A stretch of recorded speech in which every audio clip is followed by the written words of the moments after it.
नमस्कार साथियों, Nanak classes Shiv sir YouTube channel पे आप सभी साथियों का स्वागत सत्कार अभिनंदन। आज आरबीएससी जो माध्यमिक शिक्षा बोर्ड की नई पुस्तक आ चुकी है कक्षा 6, 7, 8। कक्षा 6 का हम अध्याय नंबर 11 पढ़ेंगे। आज अध्याय नंबर क्या पढ़ेंगे?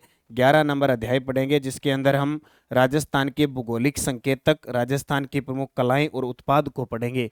और आप सभी जानते हो 2026 अब तक अगर देखें तो हमारे राजस्थान के टोटल 23 उत्पाद प्लस लोगो हो चुके हैं।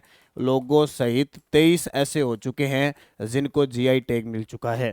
तो ये पुस्तक जिसकी हम चर्चा करने जा रहे हैं, माध्यमिक शिक्षा बोर्ड की आरबीएससी की पुस्तकें। यहाँ से आपको सीधे सीधे क्वेश्चन देखने को मिलेंगे। इसकी प्लेलिस्ट नानक क्लासेज, ये जो नीचे प्लेलिस्ट आपको मिल जाएगी, जैसे खोजोगे तो उसमें सारी क्लासें मैं लगातार ले रहा हूँ, एक एक अध्याय करवा रहा हूँ ताकि हर चीज़ आपको समझ में आए। चलो भी करते हैं। और इसकी test series Rajasthan Adhyayan new RBSC book अध्ययनवार टेस्ट सीरीज में उपलब्ध है, जिसमें हम आपको कक्षा 6 से 10 तक की टेस्ट उपलब्ध करवाएंगे। तो कक्षा 6 के पूरे हो चुके हैं, कक्षा 7 के टेस्ट चल रहे हैं। कक्षा 7 के 10 अध्याय अपलोड हो चुके हैं। आज आपको 11वां भी मिल जाएगा। तो सभी साथी नानक क्लासेज ऐप पर जाकर 41 जिलों पर आधारित ये आरबीएससी की टेस्ट सीरीज जरूर ज्वाइन करें ताकि आप निरंतरता से तैयारी कर सकें। पहला प्रश्न है, क्योंकि भौगोलिक संकेतक है तो हमें इस बात का पता है कि क्षेत्रफल की दृष्टि से भारत का सबसे बड़ा राज्य कौन सा है। तो भारत का सबसे बड़ा राज्य राजस्थान है। ठीक है, ये नॉर्मल सी बात है। फिर प्रश्न क्या आता है? अब सबसे पहले आपको पता लग गया ना, मैं आपको बता दूं। जीआई टैग, जीआई टैग अब तक राजस्थान को टोटल 23 मिल चुके हैं जनवरी 2026 तक। अब आप यहाँ इसको जून 2026 तक भी लिख सकते हो, क्योंकि जून 2026 तक भी 23 है और जनवरी तक भी 23 थे। अब इस आरबीएससी की जो माध्यमिक शिक्षा बोर्ड की पुस्तक है, इसके अंदर एक एक चीज का विवरण दिया हुआ है। कक्षा 6 के हिसाब से उसी के अकॉर्डिंग पढ़ रहे हैं। भौगोलिक संकेतक जीआई टैग के संदर्भ में निम्न कथनों पर विचार करो। राजस्थान के विभिन्न क्षेत्रों की हस्तकला, कृषि उत्पाद और कलाकारी क्षेत्र विशेष क्षेत्र के रूप में पहचानी जाती है। जीआई टैग प्रदान करने का कार्य उद्योग संवर्धन और आंतरिक व्यापार विभाग डीपीआईआईटी के अधीन कार्यरत जीआई रजिस्ट्री द्वारा किया जाता है। याद रखना, वेरी वेरी इंपॉर्टेंट है। जीआई रजिस्ट्री का मुख्यालय मुंबई महाराष्ट्र में स्थित है। ये गलत है, याद रखना। यह है चेन्नई में, चेन्नई के अंदर है। जीआई टैग का पंजीकरण 10 वर्षों के लिए मान्य होता है। तो ये भी सही है। अब यहाँ से कितना गजब का प्रश्न निकलेगा। एक तो जीआई रजिस्ट्री का मुख्यालय चेन्नई में है, जब भी आएगा चेन्नई में नाम आएगा। ठीक है। दूसरा, जीआई टैग प्रदान करने का कार्य उद्योग संवर्धन और आंतरिक व्यापार विभाग का है और जीआई टैग का पंजीकरण 10 वर्षों के लिए मान्य है। तो कौन सा असत्य हो जाएगा? केवल 3 असत्य हो जाएगा। निम्न में से कौन सा कथन सत्य है? भारत में जीआई टैग प्राप्त करने वाला पहला उत्पाद दार्जिलिंग की चाय है। जो दार्जिलिंग की चाय है वो है, बिल्कुल सही है। कब? दार्जिलिंग पश्चिम बंगाल में है। द बेस्ट चाय मानी जाती है पश्चिम बंगाल। दार्जिलिंग चाय को जीआई टैग वर्ष 2004 में प्रदान किया गया। ये भी सही है। वर्ष 2025 तक राजस्थान में कुल 22 को जीआई टैग प्रदान किया जा चुका है, जिनमें 18 उत्पाद व 4 लोगो शामिल है। तो इस पुस्तक के आधार पर सही है। इसने पूछा 2025 तक। अब 2026 का पूछे तो कितने हो चुके हैं? 23। तो क्योंकि 23 लास्ट वाला कौन सा हुआ है? नागौरी अश्वगंधा। नागौरी अश्वगंधा, नागौरी अश्वगंधा हुआ है। आप इसको याद रखोगे। तो ये भी सही, ये भी सही, ये भी सही, सारे के सारे पॉइंट सही है। राजस्थान की प्रसिद्ध बगरू प्रिंट कला के संदर्भ में निम्न में से कौन सा कथन सही है? अब बगरू प्रिंट कहाँ की है? जयपुर की। आज की चर्चा हमारे 22 से 23 जो जीआई टैग प्राप्त उत्पाद लोगो है, चाहे वो कृषि से संबंधित हो, चाहे किसी कलाकारी से संबंधित हो, हस्तकला से संबंधित हो, किसी से भी संबंधित हो, उसकी चर्चा हो रही है। बगरू प्रिंट का नाम जयपुर जिले के बगरू कस्बे के नाम पर पड़ा। सही है। इसमें सामान्यतः मटिया रंग की पृष्ठभूमि पर लाल व काले रंग की छपाई की जाती है। ये भी सी प्रश्न आ चुका है कि बगरू के अंदर जो प्रिंट है उसमें लाल व काले रंग की। ऐसे प्रश्नों को जरूर याद रखना। जब इस पुस्तक के अंदर दे रखे हैं तो वो एकदम मानेंगे जाएंगे और वो पेपर में आएंगे। यह कला मुख्यतः खत्री समुदाय द्वारा प्राकृतिक रंगों से मशीन प्रिंटिंग के रूप में की जाती है। यह कला मुख्यतः खत्री समुदाय द्वारा प्राकृतिक रंगों से मशीन प्रिंटिंग के रूप में की जाती है। बताइए। तो ये याद रखना, आपने खत्री नहीं पढ़ना, आपको छिपा पढ़ना है। कौन सा समुदाय? छिपा समुदाय। इसमें बहुत शानदार तरीके से लिख रखा है, यह प्राकृतिक रंगों द्वारा किए जाने वाली मशीन की नहीं है, hand block, hand block, hand block printing है ये, याद रखना। कौन सी? ठप्पे वाली, ठीक है। ठप्पे, लकड़ी के ठप्पे होते हैं ना, लकड़ी के ठप्पे, उस पे होता है लकड़ी के ठप्पे। तो ये गलत हो जाएगा, 1 और 2 इसका सही जवाब हो जाएगा, ठीक है। ब्लू पोट्री कला के संदर्भ में निम्न कथनों पर विचार करो। अब आगे ब्लू पोट्री, साथ साथ में मैं आपको इन चीजों के बारे में बताता रहूंगा। ब्लू पोट्री देखो, ब्लू पोट्री का प्रमुख केंद्र जयपुर है। ब्लू पोट्री का मतलब नीले बर्तन, नीले बर्तन। इसका नाम मिट्टी के बर्तनों पर नीले रंग के विशेष प्रयोग कारण के पड़ा, सही है। इस कला को महाराजा स्वाई जय सिंह द्वितीय ने फारस से सीधे जयपुर में प्रारंभ करवाया था, क्या सही है? गलत है। ये किसके द्वारा? मान सिंह के द्वारा। मान सिंह प्रथम लाए थे फारस यानी ईरान से।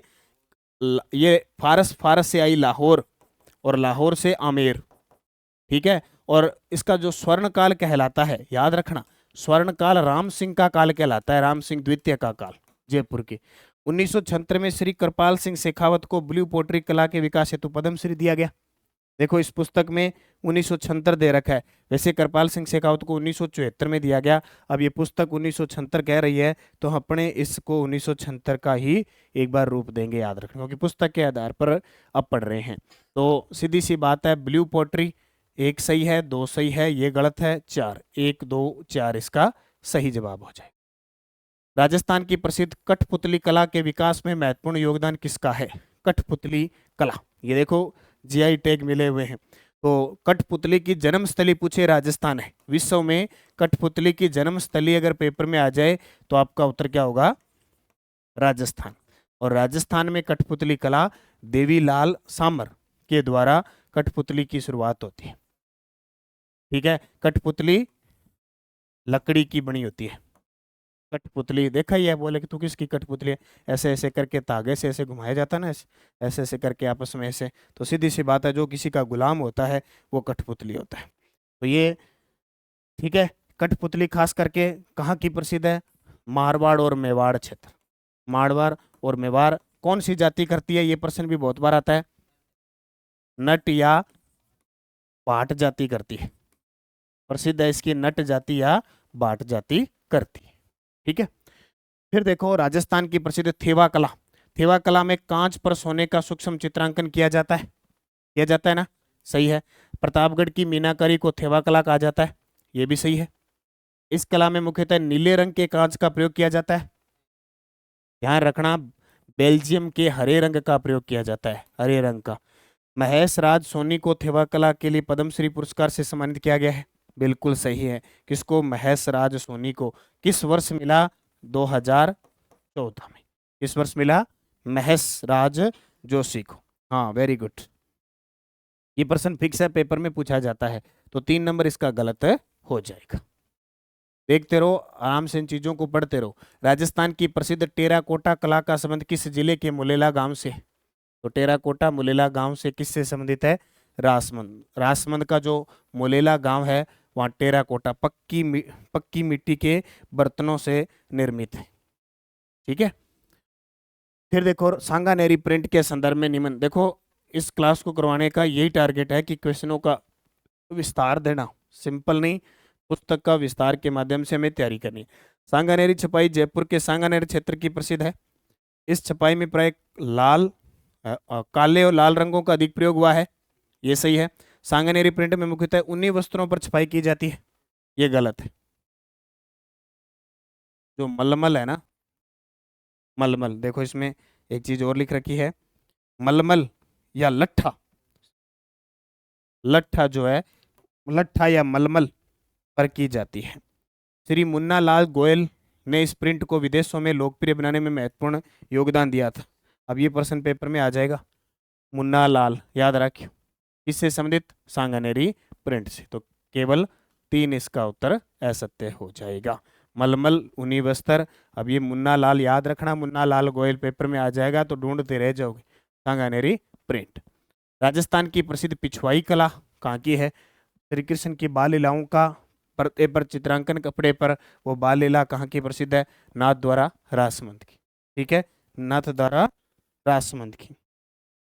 और ध्यान रखना, जांगिड़ दो याद रखना, जांगीड़ और ब्राह्मण जाति की, जांगीड़ व ब्राह्मण जाति के कलाकार है इसके अंदर मेन। तो फिर देखो उस्ता कला के संदर्भ में, उस्ता कला अभी चर्चा में भी है। गणतंत्र दिवस 2026 में राजस्थान की जो झांकी थी वो उस्ता कला थी। उस्ता कला में ऊंट की खाल को मुलायम बनाकर उस पर चित्रांकन किया जाता है, सही है। इस कला को मनवती कला के नाम से भी जाना जाता है, ये भी सही है। इस कला की शुरुआत जयपुर के कारीगर परिवारों द्वारा की गई, तो गलत है। ये कहाँ की है? बीकानेर के उस्ताकार।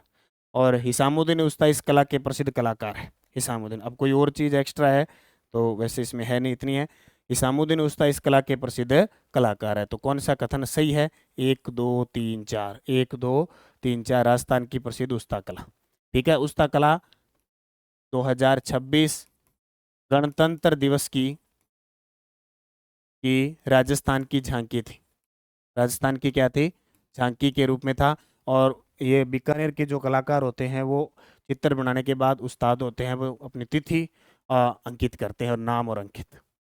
राजस्थान की कोफतगिरी कला का संबंध किससे है? राजस्थान की कोफतगिरी जो कला है उसका संबंध किससे है? तो याद रखना, फौलाद वस्तुओं पर सोने के तारों की जड़ाई, और ये एक तो अलवर की प्रसिद्ध है और एक उदयपुर की प्रसिद्ध है। ठीक है, और उसके बाद जयपुर की प्रसिद्ध है।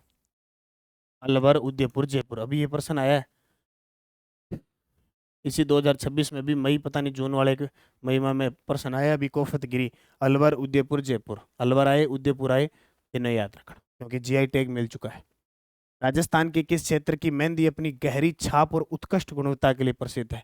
तो सोजत की मेहंदी, सोजत पाली की मेहंदी, जिसे लास्ट बार 21वां जीआई टैग के रूप में यही शामिल हुआ था, 16वां जीआई टैग के रूप में 2021 में, सोजत की मेहंदी। ठीक है, याद रखना। राजस्थान का कौन सा क्षेत्र अपने विश्व प्रसिद्ध संगमरमर के लिए प्रसिद्ध है? तो विश्व प्रसिद्ध मकराना, मकराना जो नागौर है ये सफेद संगमरमर के लिए जाना जाता है। कैसा? सफेद संगमरमर के लिए जाना जाता है। किशनगढ़ है वो मार्बल मंडी कहलाती है। किशनगढ़ क्या कहलाती है? मार्बल मंडी कहलाती है। फुलकारी कला का संबंध किससे है? फुलकारी, फुलकारी कला का संबंध किससे है? ये कढ़ाई होती है भी, जो चुनरी और दुपट्टे पर हाथों से की जाती है। ये फुलकारी हाथों से की जाने वाली कढ़ाई है, जैसे दुपट्टा हो गया वह चुनरी पर की जाने वाली है। और फुलकारी ये उदयपुर साइड की प्रसिद्ध है। फुलकारी उदयपुर की, उदयपुर साइड है, वहाँ की राजस्थान में फुलकारी का बहुत महत्व है। राजस्थान में कसीदाकारी क्राफ्ट के लिए विशेष रूप से प्रसिद्ध शहर कौन सा है? कसीदाकारी कहाँ की प्रसिद्ध है? तो बीकानेर की कसीदाकारी। ये जीआई लास्ट बार ये जो जीआई टैग मिले हैं ना, इन्हीं को मिले हैं, दो तीनों को, कोफतगिरी, कसीदाकारी, बंदेज कला जोधपुर की, इनको मिला है। तो कसीदाकारी क्राफ्ट के लिए विशेष प्रसिद्ध है बीकानेर का क्षेत्र। ठीक है, इस शिल्प कला का संबंध विवाह संबंधी वस्तुओं उपहार से है। उपहार वगैरह विवाह बनाए जाते हैं वो कसीदाकारी है, कस कस के बनाए जाते हैं। मान लो सीधा है कोई कपड़ा है, उसमें अलग अलग कस कस के जो कसीदाकारी की जाती है वो कसीदाकारी है। पोकरण पोट्री किसके लिए प्रसिद्ध है? पोकरण पोट्री तो किसके लिए? रंगाई छपाई युक्त मिट्टी के बर्तन। पोकरण पोट्री जैसलमेर की होगी। जोधपुरी बंदेज कला का संबंध किससे है? तो जोधपुरी बंदेज कपड़ों को बांधकर रंगाई करने की कला है। अब प्रश्न आता है बंदेज कला, बंदेज कला जिसे जीआई टैग मिला कहाँ की प्रसिद्ध है? जोधपुर की। ऐसे प्रश्न आएगा।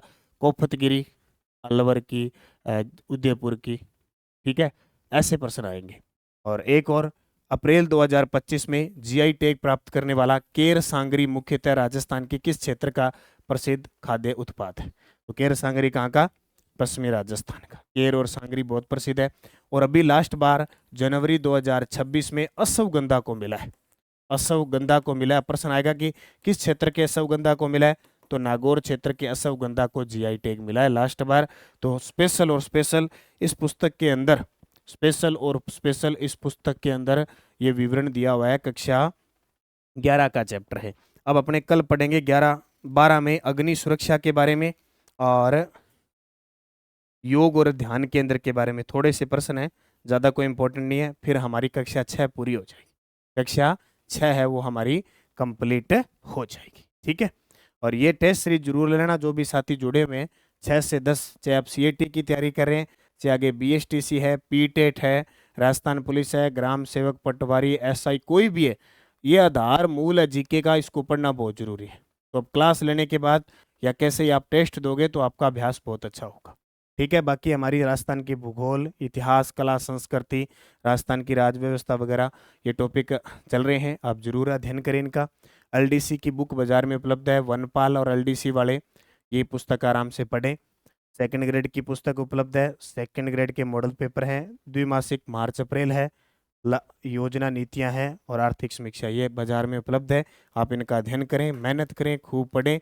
और Nanak classes Shiv sir YouTube पर ये रोज 8 बजे क्लास आती है, इस क्लास का अध्ययन करें। हम धीरे धीरे करते करते 6 से लगे हैं 10 तक कंप्लीट करेंगे और राजस्थान जीके को मजबूत करेंगे। धन्यवाद। जय हिंद, जय भारत, जय राजस्थान।